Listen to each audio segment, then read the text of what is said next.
Okay, hi guys, and welcome back to Yasmin Collects. I'm losing my voice a little bit, but today I want to do a quick and dirty video about VHS-C to standard VHS. This was a bit of a rabbit hole I had to go down because I'm archiving this smaller, more compact version of VHS, and I struggled to find concise information about the best way to go about this. So today I'm going to chat with you guys very briefly on what I think is the best way to convert your tiny little C's to a regular standard VHS. Now, of course, you can buy these motorized cassette adapters on Amazon. They are listed everywhere under a ton of different brands, including this wonderful brand here, Generic. However, I do not recommend that you touch these with a 10-foot pole, mostly because they are motorized, and as you're going to see in the demo portion of this video, the tension of the tape is really important, and a lot of the reviews are mentioning snapping and or tapes being eaten because the motor is not threading them properly. And because of that, I ended up going with the Maxell. I keep wanting to say Maxwell, but it's Maxell VPCA model. There are quite a few used and new on eBay. I purchased mine brand new in the box, so I don't think it was used prior. And as you can see, it says no batteries required. That is the most important thing that I looked for, is something that didn't require batteries.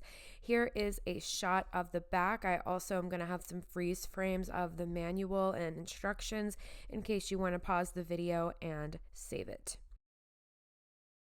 Here is a closer look of the maxell unit. It's in beautiful condition, looks very, very nice and pretty. It is basically an empty shell of a standard VHS cassette. You have the little slot here to push down and insert your tape. You have little pinch rollers that come down and pull your VHS-C tape up to make it longer so it fits inside your VCR, and it's a pretty cool concept overall. I also, side note, have heard from some of my subscribers that there are VHS players out there that support VHS-C natively without the need for an adapter. That would be very cool, and if I find one, I'll pick it up. But unfortunately, out of my 4 VCRs in my collection, I don't have one that supports that. Now, when I got these tapes, I also received this very worse for wear Panasonic VHS playpak, as they like to call it. And there's a little door at the bottom there where you insert your tape. I think you guys might already know what I'm about to say, but in case not, take a look at some of that discoloration on the metal in the back there.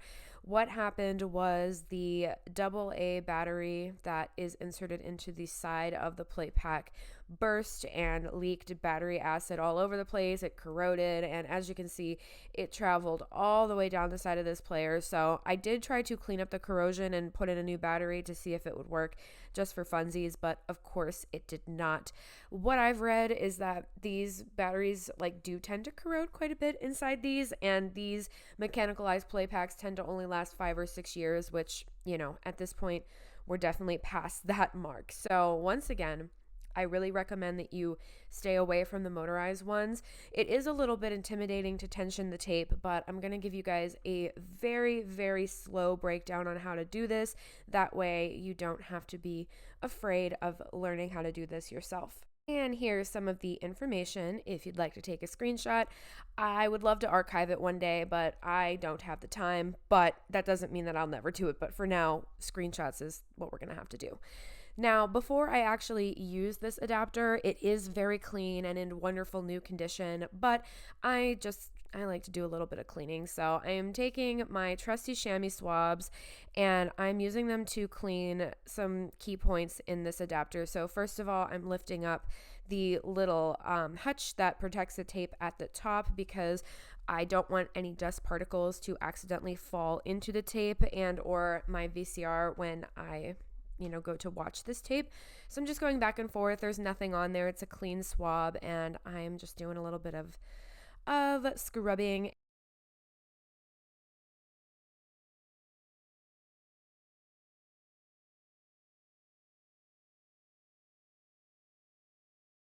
And you can see right there the dirt that's coming off just from that little swipe.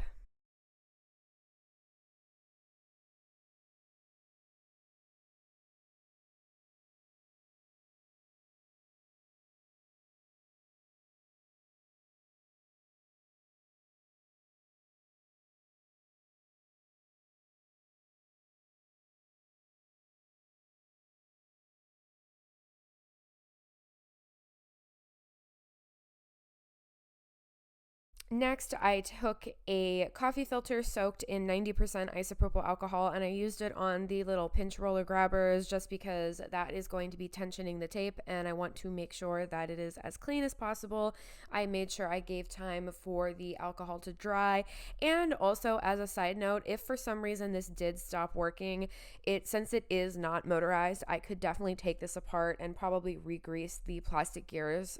That would probably be the first thing I would do to troubleshoot, is take a look at those plastic gears, and it's just a lot easier to maintain these because there isn't that electronic component. Now that it's clean, let's go to our adorable little VHS-C tapes. These kind of annoy the crap out of me, but they are just so cute and fun to look at. So you have your standard little tape reel, and then you also have this gear here. This is something you don't want to play around with unless you need to tension your tape.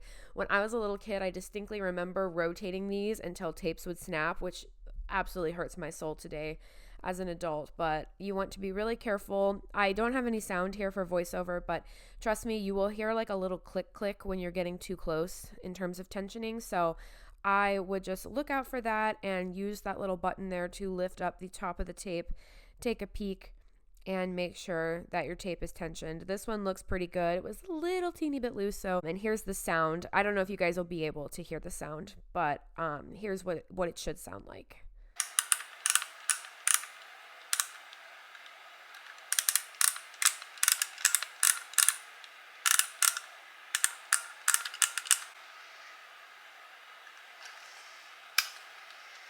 Now it is time to insert into the adapter. It took me a hot minute to figure out how to do this, honestly, and I was being very cautious because it's been so many years since I used this format and I didn't want to damage the tape. Eventually I figured out that I just needed to pull that little door down just a little bit more, and that's why it wasn't fitting. It is a really, really snug fit, and what it does is snap in and lift the tape up. I'm gonna do another replay here for you guys in slow motion so you can see. And the last part is actually pushing the door closed so the tape gets tensioned and pulled up to the top.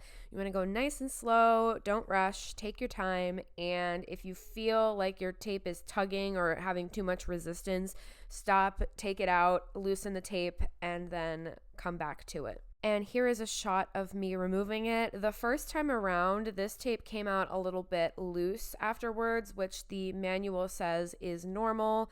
There's a little thing right there that you can use to pop it out. So I just tensioned it again and tightened it up. And I had no problems. I use this in my VCR. I really tried to avoid fast forwarding and rewinding. But that wasn't a problem either. When it comes to these little ones, I like to get these digitized as soon as possible. Like watching them, I'm digitizing them while I'm watching them because I want to make sure that tapes don't snap and things like that. I think that is like the number one source of complaint that I've been reading is tape snapping, which sometimes they're just stored in improper conditions. You have poor quality tapes, they're super old. There's so many contributing factors as to why you might have problems with something like this, but my recommendation is to either get very lucky and have a VHS-C supported VCR or get one of these manual adapters so you don't have to be at the mercy of some sort of cheap, crappy Amazon motorized component. That is it for today's video, the quick and dirty on a VHS-C to standard VHS. If you liked it, I'd love for you to subscribe to my channel, Yasmin Collects, and I will see you in my next video. Bye bye!